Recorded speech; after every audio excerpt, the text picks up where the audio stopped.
ফান্টুদা, তুমি ময়ে ময়ে গান জানো? দেখ কেলটু, ফান্টু অন্যের গান শোনেও না, অন্যের গান দেখেও না। ফান্টু নিজেই গান তৈরি করে, বুঝলি? নাকি? তবে একটা নিজের গান শোনাও তো দেখি। আরে শোনাতে তো পারি, কিন্তু স্যার যদি এসে যায় তাহলেই তো কেলেঙ্কারি।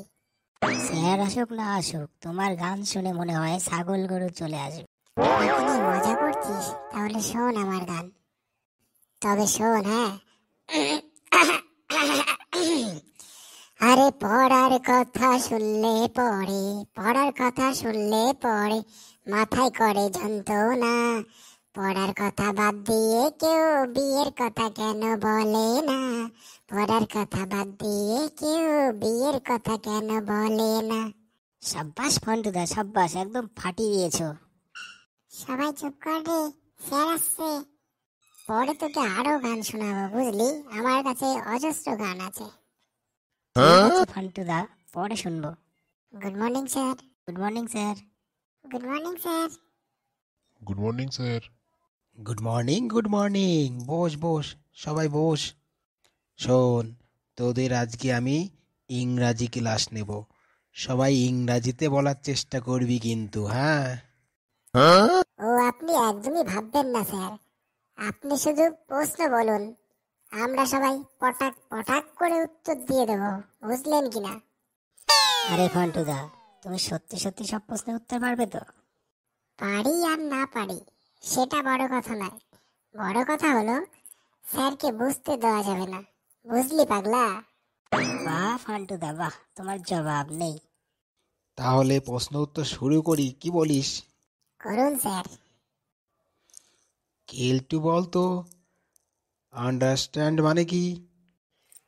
স্যার, আন্ডার মানে নিচে, আর স্ট্যান্ড মানে দাঁড়িয়ে থাকা।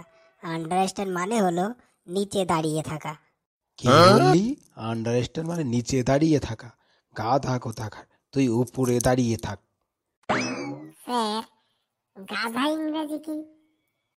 আরে এটাও জানিস না?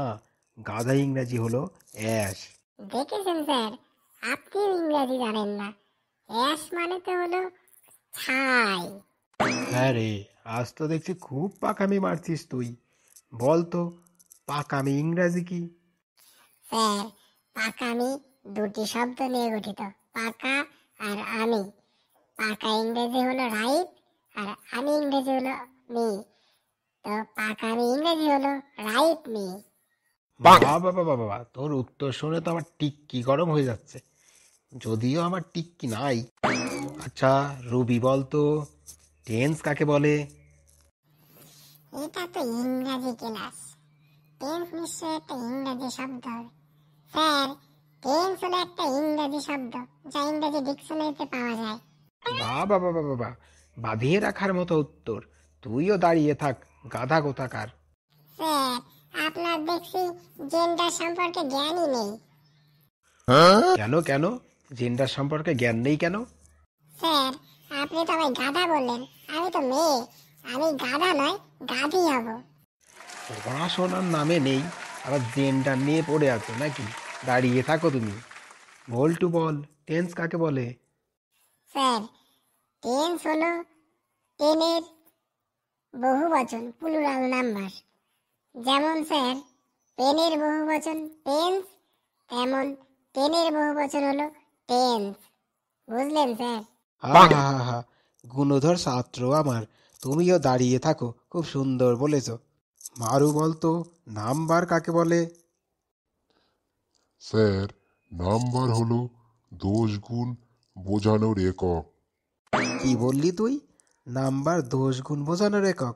একটু ব্যাখ্যা করে বল দেখি। স্যার, যেমন ধরুন, কোনো মাল বা জিনিস যদি খাঁটি হয় আমরা বলি 1 নাম্বার, আর যদি কোনো মাল বা জিনিস ভেজাল হয় তখন আমরা বলি 2 নাম্বার। তাহলে বলুন স্যার, নাম্বার দোষ গুণ বোঝানোর একক হলো কিনা? বাবা বাবা, তোমার উত্তর তো চমৎকার হয়েছে। তুমিও দাঁড়িয়ে থাকো। শোন, এবার আমি কিছু বাংলা বলবো, তার তোরা ইংরাজিতে ট্রান্সলেট করে বলবি, বুঝলি? কেলটু বলতো, করি না স্কুলে যায় না, এর ইংরাজি কি হবে? স্যার, করা ইংরাজি হলো ডু, আর না ইংরাজি হলো নট। তাহলে হলো sir, do not school go not. কি বললি? তুই তো দাঁড়িয়েই থাকতে পারে, আর বসতে হবে না। ফান্টু বলতো, লোকটি জলে ডুবে মারা গেল, এর ইংরাজি কি হবে?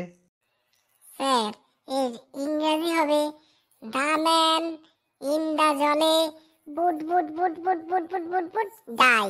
আরে তোর এই বুট বুট বুট বুটটা কি রে, হ্যাঁ? স্যার, বুট বুটটা বুঝলেন না? এটা তো জল খাওয়ার শব্দ। লোকটা যখন ডুবে যাবে নিশ্চয়ই জল খাবে। সারা ক্লাস দাঁড়িয়েই থাক, তোর আর বসতে হবে না। কেলটু বলতো, লোকটি জোরে বাইক চালাচ্ছে, ইংরাজি কি হবে? স্যার বলবো? হ্যাঁ বল। তুই যেন আবার বলিস না বাইক ভটভট ভটভট করছে। না স্যার। তাহলে বল। স্যার, আমি যে বাইকের কথা বলবো সেই বাইক হলো ইলেকট্রিক বাইক, এতে কোনো শব্দই হবে না। তাহলে বল দেখি এর ইংরেজি কি হবে? দ্য ম্যান ইজ বাইক চালাইং চালাইং চালাইং চালাইং। আরে এতবার চালাইং চালাইং কেন? বুঝলেন না স্যার, অনেক জোরে চলছে তো তাই চালাইং চালাইং চালাইং। কি বললি রে গাধা, তুই দাঁড়িয়েই থাক। কেলটু, যদি পরীক্ষায় আসে write a paragraph on the man, মানুষ সম্পর্কে একটা রচনা লেখো ইংরাজিতে, তাহলে তুই কি লিখবি বলতো? কেলটু, তুই তো গরুর রচনা পড়ে এসেছিস, তুই কি মানুষের রচনা পারবি? আরে ফান্টু, তুই চিন্তা করিস না, দেখ আমি কিভাবে গরুর রচনা দিয়ে মানুষের রচনা ম্যানেজ করে নিই। তোরা কি বিড়বিড় করছিস, তাড়াতাড়ি বল। স্যার বলছি তাহলে। The man is a domestic animal. The man have 4 legs, a tail, 2 horns. The man eat grass. এই থাম থাম থাম থাম, তোর আর কিছু বলতে হবে না। তুই যা বলছিস সারা জীবন আমি যা শিখেছি সব ভুলে যাবো তোর এই রচনা শুনে। বলছি না স্যার, আর একটু বলি। না না না, থাক, আর বলতে হবে না, তুই চুপ কর। এই যা, ক্লাসের ঘন্টা পড়ে গেল। যা, আজকের মতো তোদের ক্লাস শেষ। কাল ভালো করে পড়ে আসবি।